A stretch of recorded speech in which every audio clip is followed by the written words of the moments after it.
Welcome back, guys. So this is the second half of the last video, which was the skimmer update slash cleaning of the tank because the glass was quite a bit dirty. So with that said, last video I said that I was going to update y'all on the tank, and a lot has happened. Probably in the last 6 months. It's about pushing 7 months at this point. Some things have flourished, some things have not flourished, sadly. But yeah, let's start with the most obvious thing. Where are the fish? So all of my fish are, as of right now, dead. Sadly, a couple months back I had purchased a tank to put in here to go along with my other fish, and I left for about 3 days, and by the time I came back they had all broken out with ick and died, except for like 2, a wrasse and one of my clowns, which shortly that day after I arrived they passed away as well. It was pretty bad. The reason that I had put the tank in there instead of quarantining it is usually I have a 20 gallon that I have as a quarantine tank slash like holding tank for frags and such.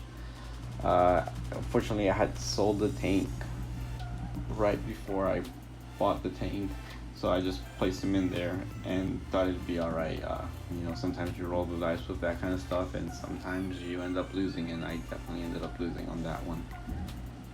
With that said, most of them died in this rock structure,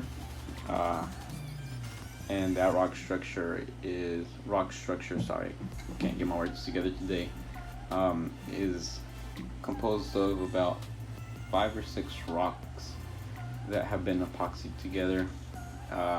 So needless to say, I couldn't get them out of there just due to the fact that just due to the fact that it is all epoxied together. So with that said, they died in there, and my nitrates and phosphates rose. I tried to just battle it with water changes. Big mistake. And I started to lose a lot of stuff. Didn't necessarily lose stuff, but stuff started to decline in health. Mostly all of my Akins over here, they receded a lot. You can see a lot of skeleton. You can see this one right here still shows a lot of the skeleton. I'll give you a better view of that.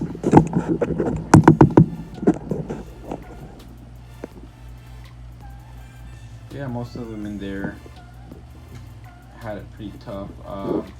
Another one was this Duncan coral right here. He did not like it. This one right here, this Monty, died back a bit. You can see where it's dead right there and dead right there. But it has started to recover since then. Over here we have Ghanies. They started to close up around that time. The levels are lower now, but I raised them up. I thought they might need a little bit more light as well. I'm guessing that was not the case. It wasn't just light, it was more water flow. They were down low, and this was taking more hit of the stream, so I moved them up higher to get better water flow.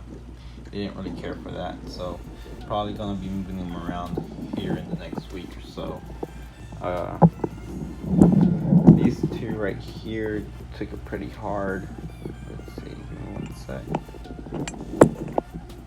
There we go. This Lepto and this Cyphastria. What else? I think I already mentioned the Duncan. Yes. These 2 birds' nests, this one and that one back there, did not like it at all. They pretty much instantly died. They did polyp bell out. You can see this one still has a bit, let's see if we can't focus, a bit of polyps in between, but not very much. But yeah, it was pretty rough to say the least. There we go. Yep. Sorry guys. Just letting it focus. But for the most part, aside from that, everything else has been fine. Corals have been growing. You can tell that these are not in the same spot they used to be. These candy canes, they used to be facing this way. The heads on the bottom were getting shaded out, so I took it off of the rock and cut a couple heads that were being shaded out, took them to my LFS. But I never ended up gluing it back on. Sorry guys, the audio got a bit messed up, but with that said, we're gonna give you a bit of a couple different shots just of the tank, the corals, and I'll let you enjoy that and I'll be right back.